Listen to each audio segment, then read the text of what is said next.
I buried his career faster than you buried our love. I should have known something was wrong when Tessa started wearing matching gym outfits to work. My wife had always been practical: jeans, blouses, sensible heels. But 3 months ago, she transformed into someone who color-coordinated her sports bras with her water bottles. At 42, I'd learned to recognize the signs of trouble, even when they came wrapped in designer athleisure. My name's Eddie Maddox. I sell construction equipment for a living. Bulldozers, excavators, the kind of machinery that tears things down and builds them back up. Ironic, considering what was about to happen to my life. "You're being paranoid," my daughter Sarah told me one evening. She was 17, sharp as a tack, with her mother's dark hair and my skeptical eyes. "Mom's just trying to get healthy." "At 9 o'clock on a Tuesday night?" I asked, watching Tessa's car pull out of the driveway for the 3rd time that week. Sarah shrugged, returning to her phone. Maybe she really likes the gym. But I'd been married to Tessa for 19 years. I knew the difference between enthusiasm and obsession, and I definitely knew the difference between a wife coming home from a workout and a wife coming home from something else entirely. The first real evidence came on a Thursday. I'd taken the day off to meet a client, finished early, and decided to surprise Tessa with lunch. Her office at Redmond HR Solutions was a 15-minute drive from our house in the suburbs outside Seattle. The rain was doing its usual Pacific Northwest thing. Constant, gray, depressing. I parked near her building and called her cell. It went straight to voicemail. Weird. Tessa always answered during lunch. I tried the office line. "Redmond HR, this is Jennifer speaking." "Hey Jen, it's Eddie Maddox. Is Tessa available?" A pause. "Oh, Eddie. Tessa called in sick today. Didn't she tell you?" My stomach dropped. "Right, yeah. Must have slipped my mind, thanks." I sat in my truck for 10 minutes, rain drumming on the roof, trying to decide what to do. Then I drove to Fitness First, the gym where Tessa had been spending all her time. The parking lot was half full. And there, parked near the entrance like a middle-aged crisis on wheels, was a cherry red Mustang with custom rims and a vanity plate that read, "Gains for You." I'd seen that car before, at our house. The owner had come to pick up Tessa for a group workout session 2 weeks earlier. Brandon Cole, personal trainer, 45 years old, with the kind of artificial tan that screamed, "I care too much about my appearance." He'd given me a handshake that lasted 3 seconds too long and called me bro. I should have punched him then, would have saved me a lot of trouble. Instead, I did something smarter. I called my best friend Dave, who'd spent 20 years as a cop before retiring into private security. "I need a favor," I said. "What kind of favor?" "The kind that involves a camera and a cheating wife." Dave sighed. "Eddie, are you sure about this?" "I found a towel in her gym bag last week. Had lipstick on it. Wrong color for Tessa." "Could be from the gym." "It was in a plastic bag, Dave. Hidden under her running shoes. She was saving it." Another sigh. "Give me 2 days. I'll get you what you need." Dave was better than his word. He got me everything in 36 hours. The photos were damning. Tessa and Brandon entering the Cascade Inn, a cheap motel off Highway 405. Timestamps showed they'd been there for 2 hours. Multiple visits, multiple days, all during times when Tessa had told me she was working late or attending mandatory HR training sessions. But Dave had given me more than just photos. He'd pulled Brandon's social media, his business records, even his gym's membership logs. The man was a walking cliché: divorced twice, child support in arrears, a history of sleeping with clients. He'd even been fired from his previous gym for inappropriate conduct. "What are you going to do?" Dave asked, spreading the evidence across my kitchen table. I stared at the photos. In one, Tessa was laughing, her hand on Brandon's chest. She looked happy, happier than I'd seen her in years. "I'm going to make them wish they'd never met," I said. Dave raised an eyebrow. "Eddie, don't do anything stupid." "Stupid would be confronting them now. I'm going to be smart about this." "Meaning?" "Meaning I'm going to destroy them piece by piece, legally, publicly, completely." Dave leaned back in his chair. "You know I can't help you with anything illegal?" "I'm not asking you to. I'm asking you to watch my back while I do this the right way." He studied me for a long moment. "You've changed, man." "No," I said, gathering up the photos. "I'm just done being the nice guy who gets walked on." Phase 1 started with information gathering. I needed to know everything about Brandon Cole and everyone connected to him. Dave helped me hire a private investigator named Lou Castellano, ex-FBI, 60 years old, with a face like weathered leather and a voice that sounded like he gargled gravel. "Your wife's got expensive taste in boy toys," Lou said, reviewing the case. "This Brandon character owes money to half the city." "Tell me more." Lou flipped through his notes. 3 credit cards, maxed out, behind on his gym lease. His business partner, guy named Rick Santos, has been trying to buy him out for 6 months. Apparently, Brandon's been skimming membership fees. "Can you prove it?" "With enough time. Yeah, but that's not your main concern, is it?" "No, I want to know who knows about the affair. I want to know every person they've told, every place they've been, every lie they've constructed." Lou grinned. It wasn't a pleasant expression. "Now we're talking. Give me a week." While Lou worked, I played the perfect husband. I smiled at Tessa, asked about her day, pretended to believe her stories about late meetings and early gym sessions. Sarah noticed something was off. She kept giving me concerned looks, but she didn't ask questions. The hardest part was the nights, lying next to Tessa, knowing where she'd been, who she'd been with. But I needed her to feel safe, comfortable, unsuspecting. Lou delivered his report on a rainy Monday morning. We met at a coffee shop downtown, away from prying eyes. "Your wife's been careful," he said, sliding a thick folder across the table. "No paper trail, everything paid in cash, burner phone for communication, but she made one mistake." "What's that?" "She told her friends, Rachel Winters, Vicky Chen, and Amanda Brooks. They've been covering for her, providing alibis. I've got recordings of them discussing it at their book club meetings." "How'd you get recordings?" Lou smiled. "Rachel's husband thinks she's cheating on him too. He hired me last month. Small world." I opened the folder. Inside were transcripts, photos, even text message screenshots. Rachel, Vicky, and Amanda had been Tessa's friends for years. We'd had them over for dinners, celebrated birthdays together, gone on couples vacations, and they'd been helping my wife cheat on me. "There's more," Lou said. "Brandon's been bragging about the affair at his gym. Told at least 5 people, including his business partner, Rick. Apparently, he thinks he's in love. Wants Tessa to leave you? Does Tessa know he's been talking?" "Don't think so. She's been more discreet." I closed the folder. "Perfect. What's your next move?" "I'm going to let the truth set them free in the most public, humiliating way possible." I started with Rachel. She was the weakest link, gossipy, insecure, desperate to be the center of attention. I called her on a Wednesday afternoon. "Eddie, how are you?" Her voice was too bright, too cheerful. "I'm great, Rachel. Listen, I wanted to ask you something. Tessa's birthday is coming up, and I want to throw her a surprise party. Can you help me coordinate with the girls?" "Oh, of course. That sounds wonderful." "Great. I was thinking we could do it at the gym. You know how much she loves fitness first." A pause. "The gym?" "Yeah. Brandon said he'd help set everything up. He's been such a great trainer for Tessa. Really helped her get in shape." Another pause, longer this time. "Right. Brandon. Yeah, he's great. You've met him, right?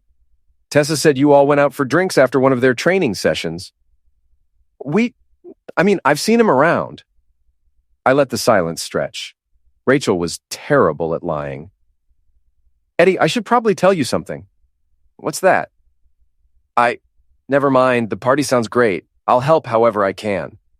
"Thanks, Rachel, you're a good friend." I hung up. By that evening, Rachel would be panicking. She'd call Tessa, warn her that I was asking questions, and Tessa would make a mistake. They always did when they panicked. Sure enough, Tessa came home that night looking nervous. "How was your day?" I asked, kissing her cheek. "Fine, busy. You know how it is?" "I do. Hey, I ran into Rachel today. Well, I talked to her on the phone. She seemed weird." Tessa's face went pale. "Weird how?" "I don't know. Distracted. Is everything okay with her?" "Everything's fine. She's just stressed about work." Well, if you talk to her, tell her I said hi." Tessa nodded, but she didn't look at me. She went upstairs and I heard her making a phone call. The burner phone, probably. The one she didn't know I'd found and cloned 3 days earlier. Thanks to Lou's tech guy, I could now read every text, hear every call. It was all legal. Technically, the phone was registered to a fake name, which meant no privacy protections.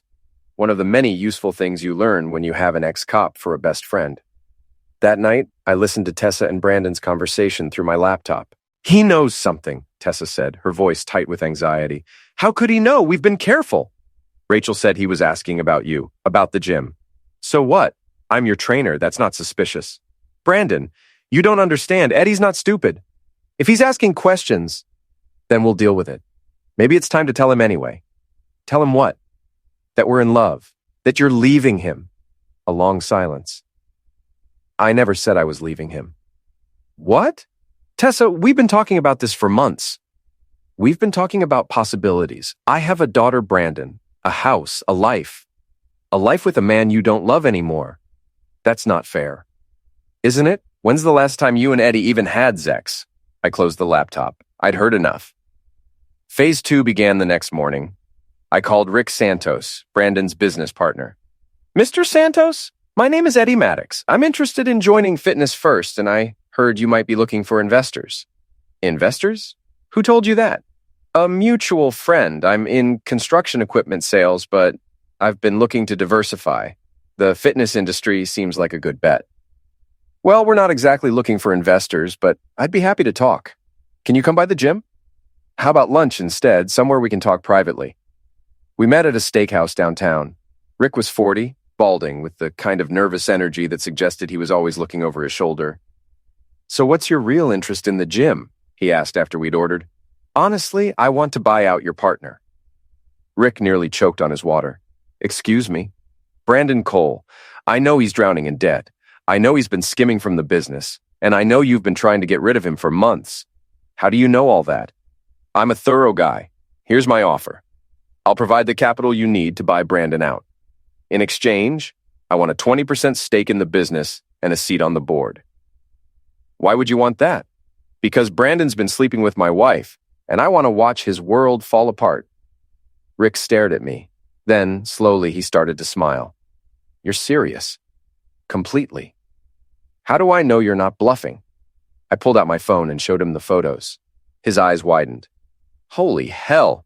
Brandon's stupider than I thought. So we have a deal? Rick extended his hand. We have a deal. When do we start? Immediately. I want him gone within 2 weeks. The next step was social media. Brandon had been careless online. Photos at the gym, motivational posts, even a few selfies that showed Tessa in the background. Nothing explicit, but enough to raise questions if someone looked closely. I created a fake Facebook profile using a stock photo and a generic name. Then I started commenting on Brandon's posts. Hey man, isn't that a married woman in the background? Thought trainers weren't supposed to get involved with clients. Saw you at the Cascade Inn last week. Nice place for training sessions, LOL. Does your business partner know you're sleeping with the clientele?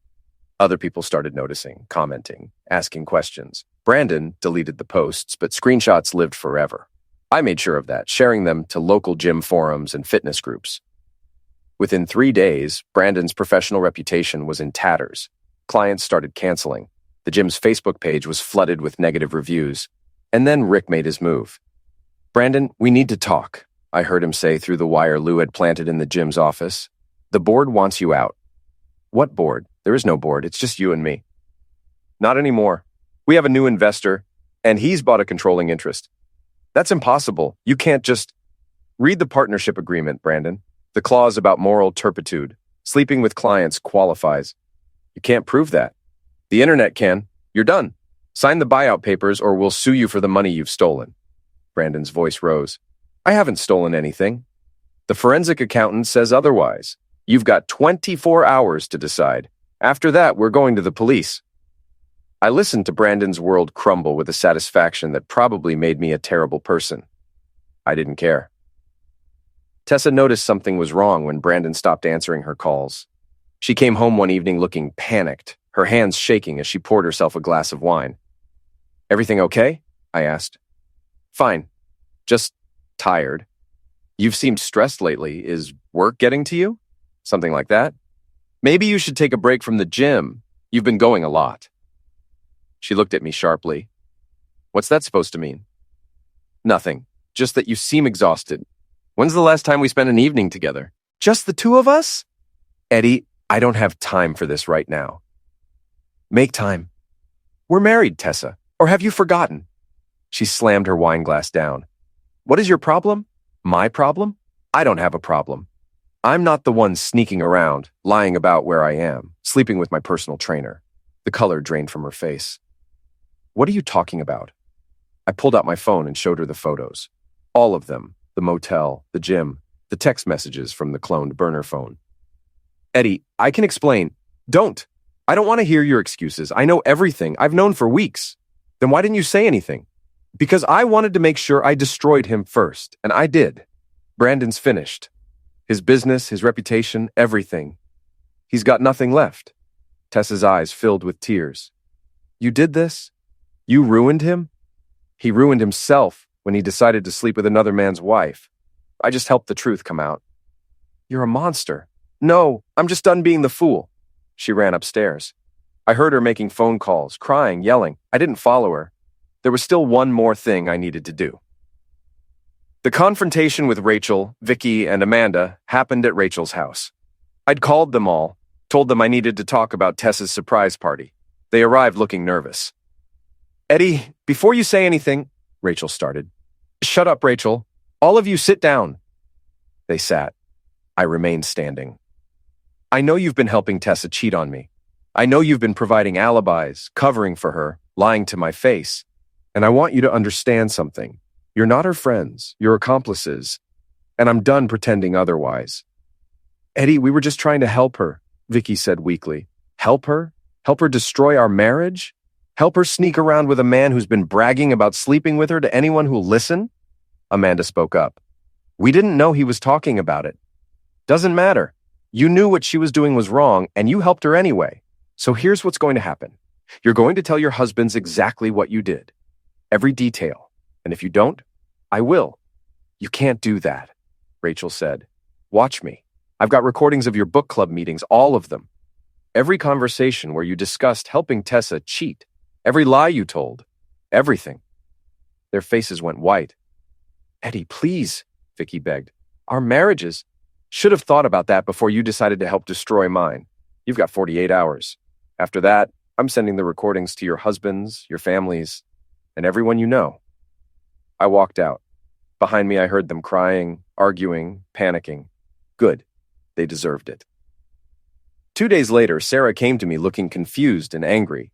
Dad, what's going on? Mom's been crying for days, and Rachel's husband called asking if you'd really recorded their book club meetings. I sat her down. Sarah, there's something I need to tell you. Your mother's been having an affair. Her face crumpled. What? No, Mom wouldn't. She did, with her personal trainer. I have proof, photos, recordings, everything. Why didn't you tell me? Because I wanted to protect you. But you're old enough to know the truth now. Sarah was quiet for a long time. Then she said, What are you going to do? I'm going to divorce her. And I'm going to make sure everyone knows exactly what she did. That seems cruel. Maybe, but she made her choice. Now she gets to live with the consequences. Sarah hugged me. I'm sorry, Dad. Me too, kiddo. Me too. The final phase came 2 weeks later. I'd filed for divorce, citing infidelity and providing all the evidence Lou had gathered. Tessa's lawyer tried to fight it, but there was no defense against the truth. Brandon had disappeared, moved to California, according to Rick. The gym was thriving under new management. Tessa's friends had all confessed to their husbands, and 2 of them were now facing divorces of their own. But I wasn't done yet. I called Tessa's father, a man I'd always respected named Robert Granger. He lived in Oregon and rarely visited, but he deserved to know what his daughter had done. Eddie, is everything all right? He answered. No, Robert, it's not.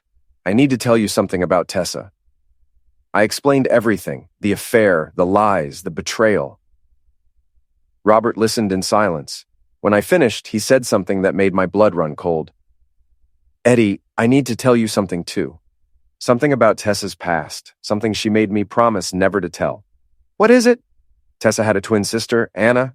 They were identical, but Anna ran away when they were 16. We never found her. We assumed she was dead. My heart started pounding. Why are you telling me this? Because 3 months ago, Anna called me. She'd been living in Seattle. She wanted to reconnect with Tessa. Did Tessa know? I told her.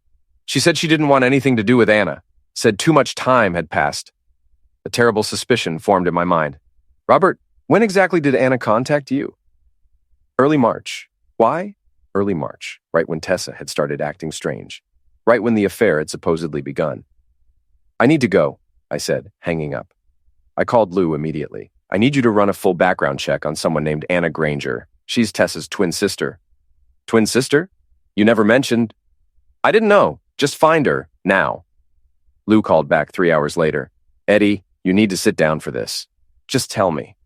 "Anna Granger has been living in Seattle under a fake name for the past 5 years. She works as a bartender, and according to her credit card records, she's been at the Cascade Inn on the same dates as your wife."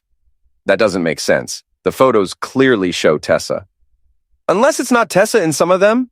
Eddie, they're identical twins. How closely did you look?" I pulled up the photos on my laptop, examining them with new eyes. In most of them, I could clearly see Tessa's face, but in a few, the angle was wrong. The lighting was off, and there was something about the expression, the body language, that seemed different. "Oh my God," I whispered. "There's more," Lou said. "I checked Anna's employment records. She called in sick on the same days Tessa supposedly had late work meetings, and her phone records show she's been texting Brandon Cole. Both of them? They were both sleeping with him? Looks that way. Either that, or they were taking turns impersonating each other." I felt sick. This was worse than I'd imagined. Much worse. "Lou, I need you to find Anna, now." "Already on it. I'll call you when I have something." I found Anna myself 3 days later. She was working at a dive bar downtown, serving drinks to construction workers and businessmen. When I walked in, she looked up and smiled. Tessa's smile, but wrong somehow. Colder. "Can I get you something?" she asked. "The truth," I said. "Anna." Her smile disappeared. "I don't know what you're talking about." "Yes, you do. You're Tessa's twin. And you've been sleeping with Brandon Cole, probably pretending to be your sister half the time." She stared at me for a long moment. Then she laughed. "You're Eddie, Tessa's husband. God, she said you were clueless, but I didn't believe her. What's going on? Why would you do this?" "Why? Because Tessa has everything. The house, the family, the perfect life. And what do I have? Nothing. So I decided to take some of it for myself." "By sleeping with her trainer?" "By being her. Do you know how easy it is to fool people when you look exactly like someone else? I'd show up at the gym, pretend to be Tessa, let Brandon think he was special. And Tessa knew. She let me do it." "That's insane." "Is it? Or is it just two sisters sharing everything like we used to?" I felt dizzy. "Where's Tessa now?" "Home, probably. Where else would she be?" I left the bar and drove home, my mind racing. When I arrived, Tessa was in the kitchen making dinner like nothing was wrong. "We need to talk," I said. "About what?" "About Anna. About what you two have been doing." Tessa's face went pale. "Eddie, don't lie to me. Not anymore. I know everything. I know she's been impersonating you. I know you've been letting her." Tessa sat down heavily. "It started as a joke. Anna wanted to see what my life was like, so I let her pretend to be me for a day, just at the gym. I thought it would be harmless." "And then?" "Then Brandon hit on her, and she liked it. She said it made her feel alive, so we kept switching. Sometimes it was me with Brandon, sometimes it was her. I thought I could control it." "You thought you could control an affair?" "I thought I could control Anna, but she's obsessed now. She wants to be me. She wants my life. Well, congratulations, she can have it, because I'm done." Tessa started crying. "Eddie, please, I made a mistake. We can fix this." "No, we can't. You and your sister are both crazy, and I want nothing to do with either of you." I walked upstairs to pack. Behind me, Tessa sobbed.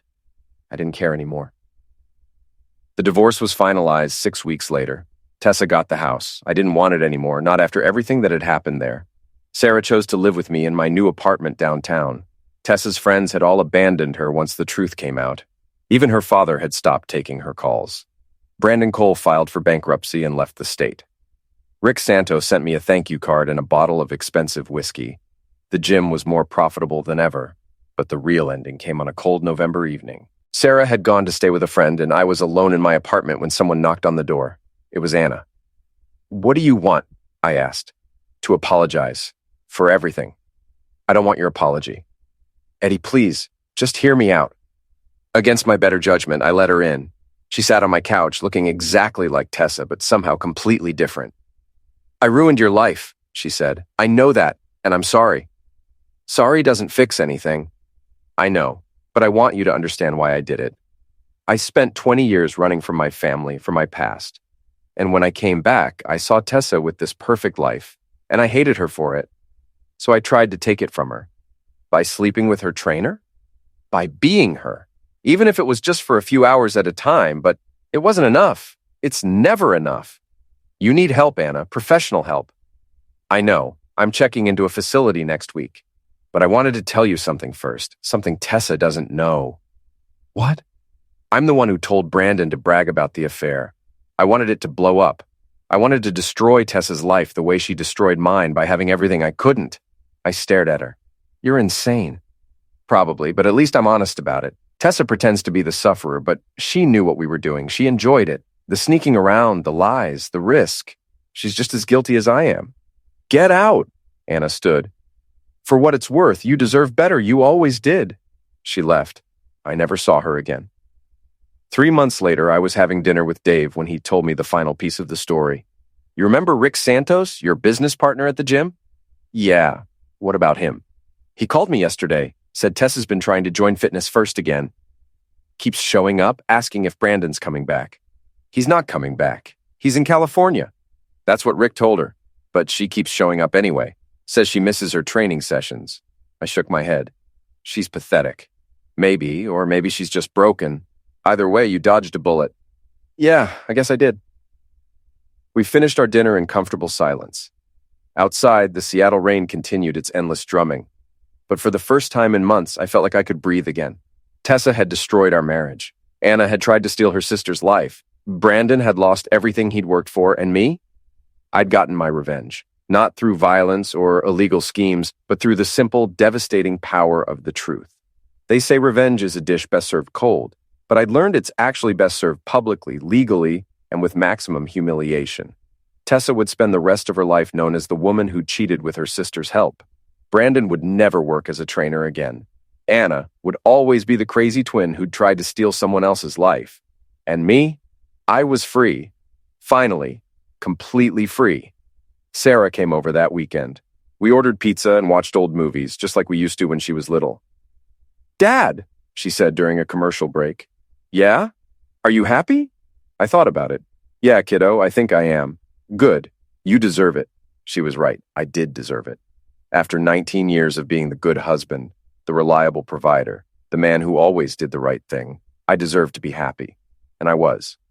Not because I'd destroyed Tessa's life, though I won't lie, that had been satisfying, but because I'd finally stood up for myself. I'd refused to be the sufferer. I'd taken control of my own story. The divorce settlement came through the following week. Tessa had to sell the house to pay her legal fees. Her job at Redmond HR Solutions had let her go after the scandal became public. Rachel, Vicky, and Amanda had all moved away, their own marriages in ruins. Brandon Cole never came back to Seattle. Last I heard, he was working at a gym in San Diego, keeping his head down and his mouth shut. Anna checked into a psychiatric facility in Portland. According to Robert Granger, she was finally getting the help she needed. And Tessa? Tessa moved into a small apartment on the other side of town. Sarah visited her sometimes, but their relationship was strained. Tessa had tried to apologize, tried to explain, but Sarah wasn't ready to forgive. Maybe she never would be. As for me, I went back to selling construction equipment. I dated a little, nothing serious. Mostly, I focused on being a good father and rebuilding my life. 1 year after the divorce, I ran into Tessa at a coffee shop downtown. She looked older, tired, defeated. Eddie, she said quietly. Tessa, how are you? Good, really good, actually. She nodded, her eyes filling with tears. I'm glad. You deserve to be happy. Yeah, I do. I'm sorry for everything. I know it doesn't mean anything now, but I am. I looked at her, this woman I'd loved for 19 years who'd betrayed me in the worst possible way, and felt nothing. No anger, no pain, no regret. Just emptiness. I hope you figure things out, Tessa, I really do. I left her standing there and walked out into the Seattle sunshine. It was a rare, clear day, the kind that made you remember why people lived in the Pacific Northwest, despite the rain. My phone buzzed. A text from Sarah. Dinner tonight? My treat. I smiled and texted back. Absolutely. Life wasn't perfect, but it was mine, and that was enough.